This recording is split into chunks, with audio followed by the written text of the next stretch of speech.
All right, welcome everybody. I am Diana Teisinger, STLI's Program Manager for Digital and Professional Learning, and I am sharing a series of quick bites this semester and next semester related to the idea of changing one thing in your teaching. Um, if you haven't attended a quick bite with us before, this is a quick informal session meant to give you ideas and strategies that you can put into use in the classroom as soon as this afternoon. And we strategically schedule them for lunchtime with no expectation that you will have your camera on. Please feel free to eat lunch, and we will assume that you are smiling and nodding along, thoroughly engaged in what we're sharing.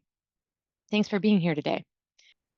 These change one thing ideas are inspired by a podcast that Steely released and recorded with Professor Paul Heideman, who recently retired from William and Mary after a decades-long career.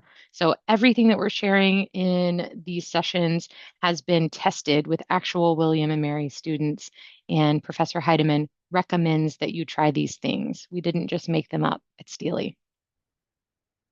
Think, engage, explain is a change one thing variation of the think, pair, share strategy that you might be familiar with.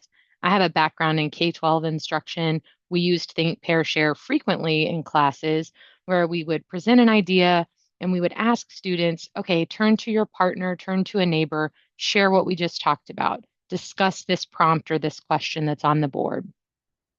And it's a great strategy. I do recommend Think, Pair, Share in smaller groupings of students, but it does have some drawbacks.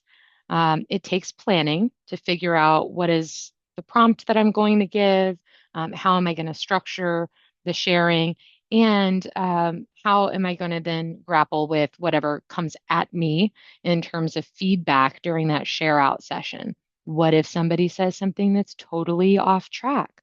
What if a question comes up that I don't have a response for in the moment? It requires you as the instructor to be pretty nimble and spontaneous in front of your students. It also takes a lot of time, even with a relatively small group of students, like 25. If you have 12 pairs who are each expected to share out something that they discussed or engaged with, that takes a chunk of time out of class. So, for those reasons, Professor Heideman found that he needed to make a change to think, pair, share. And that's where think, engage, explain comes in. We're still asking students to think about a question or a problem or some piece of content that you've just covered in your lecture. We're still asking for them to actively engage with that and to turn and share with a neighbor to figure out whether they have questions. The pivot comes in that there's no share. So we're not taking time, especially if you can imagine 150 students taking the time for even a few of those pairs to share out would be a significant chunk of time out of your planned lecture and other learning activities. So during that explain session, one way that you can really boost the learning that happens and the power of this change is to then share a slide about 1 minute into that engage explain time that lets students check their own learning. So this would be a summary slide where maybe you say, all right, I've given you a thing to think about, a question or a problem to engage with. I've asked you to turn and talk with a neighbor. I want you to see how far you get with that on your own. And in about a minute, I'm going to put a slide up that tells you what I think the right answer is or what I might expect you to know on a future exam. Then students can kind of compare. Is what we talked about or what we thought, what's up there on that slide? Or do I need to ask some clarifying questions or come to office hours or, spend some more time reviewing these concepts? This strategy, think, engage, explain, works great in large classes where you simply don't have time to do the share out portion. It also works really well if you're not getting questions about a topic that you anticipate students might have a question about. Um, Sometimes you might have just done a really phenomenal job in lectures 1 and 2, and students really don't have any questions. But there are some other reasons that students, especially in a large class, might be hesitant to acknowledge that they have questions. This activity forces them to confront gaps in their knowledge. You can also use this to wake up a class. If you're teaching organic chemistry at 8 a.m., um, just wow, that's a lot. And we know that sometimes students on maybe the Monday after homecoming weekend might be a little tired. This is a great way to get them to do something. I know Adam's on the call today. He loves it when we talk about active learning. It's a great way to get your students actively engaged with the content in your class. It also works well if your time is limited. If you know, like, hey, I need to check in with my students, get a little bit of feedback from them about their learning and kind of take a temperature check in the room, but I only have 2 to 5 minutes.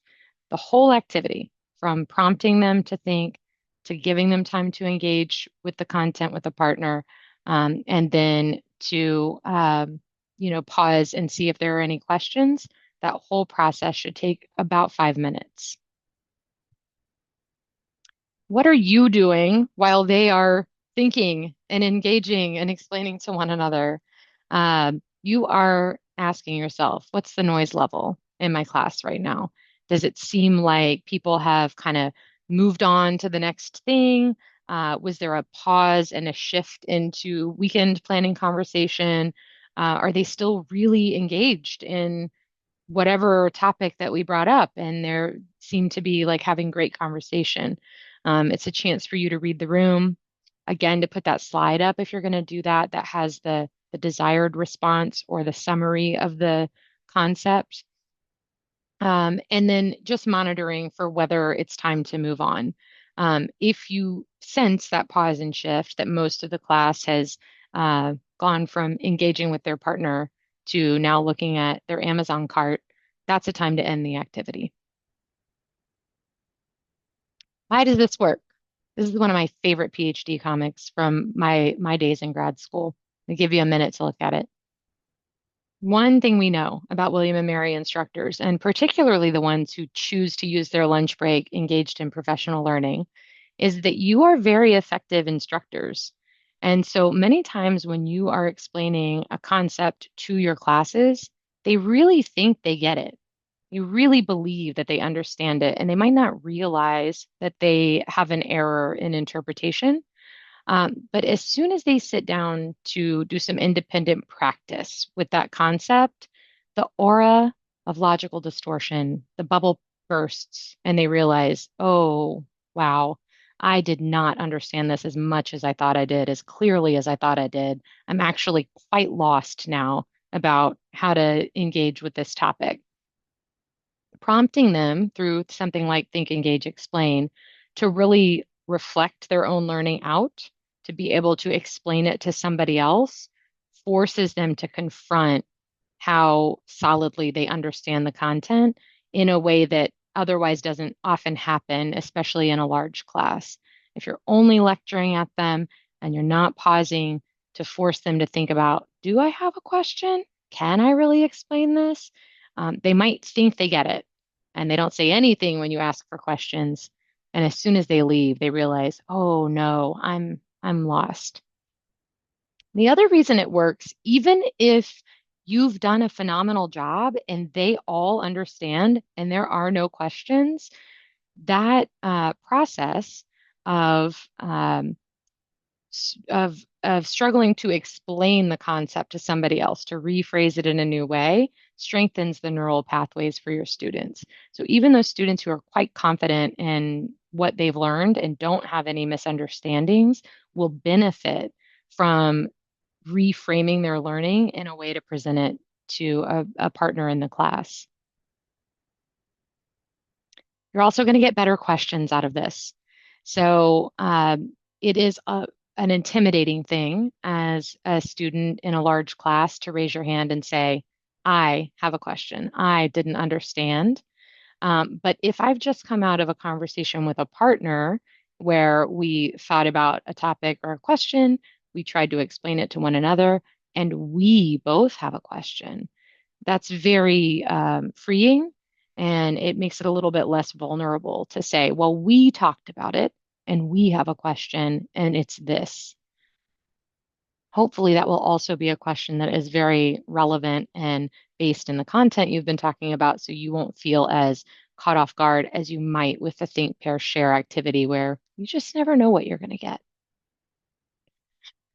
A couple of cautions, and they're really minor ones because you almost can't fail with think, engage, explain. It's going to work well. But if you are deploying it for the very first time, or if it's early in the semester and you haven't built strong relationships and trust with your class yet, it can help to tell the students why you're doing it. You can present this activity and say, hey, I'm going to prompt you to think about something and then turn and talk with a neighbor. It will help your learning. It will strengthen neural pathways. It will help you come up with better questions. It will be less embarrassing to ask those questions because both you and your partner will have the same question. The other strategy or the other caution here is, sometimes you have a student who is sitting off to themselves. Um, the strategy does work best if students actually are explaining to a partner. So you can kind of read the energy from that student and decide, is this somebody who might benefit from a gentle nudge or an invitation to move close to another group? Or you could do this in pairs or in groups of three. I wouldn't go bigger than three with this. Um, you can also invite a student if it seems like they just don't want to people right now. They came to class, I'm happy they're here, but I don't want to push them to engage if they're not in that frame of mind today. Invite them to draw or write something about what they learned. That way they're still actively engaging with the content, but without the, extrovert energy that some people don't have, especially with those early classes. Okay, I'm just going to recap so that we can close the loop here. Think, engage, explain. It's a small change that you can make. It works very effectively in large classes. Present students with a question or a problem, or ask them to explain a content topic that you've just covered. They're going to talk with a neighbor, and optionally, about 1 minute into that conversation where they're explaining the concept or answering the question with a neighbor, you're going to post the right answer or a summary slide for them all to see so that they can check themselves.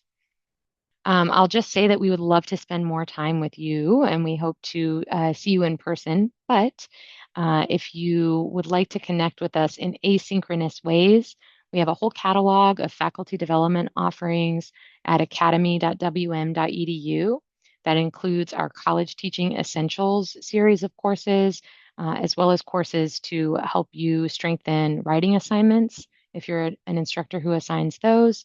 In our whole course design series, it's just like really short, targeted things related to things like learning objectives and formative assessment. All semester long, we're going to be presenting sessions on generative AI, accessibility, and more of these change one thing ideas. You can listen to a full season of podcast episodes, conversations with Professor Paul Heideman, either on YouTube or SoundCloud. Those links are here on the slide that I'll send out after. And then we would really, really love to see you at a couple of upcoming events. We have another quick bite next week from our AI series on transparent assignment design. And we have our first teaching and learning talk of the fall on teaching the day after. That is featuring our STLI Fellow for Teaching Excellence, Phil Wagner. And we're going to be talking about how to navigate instruction on days when there's been a big national headline or event or a local headline or event that is really on everyone's mind.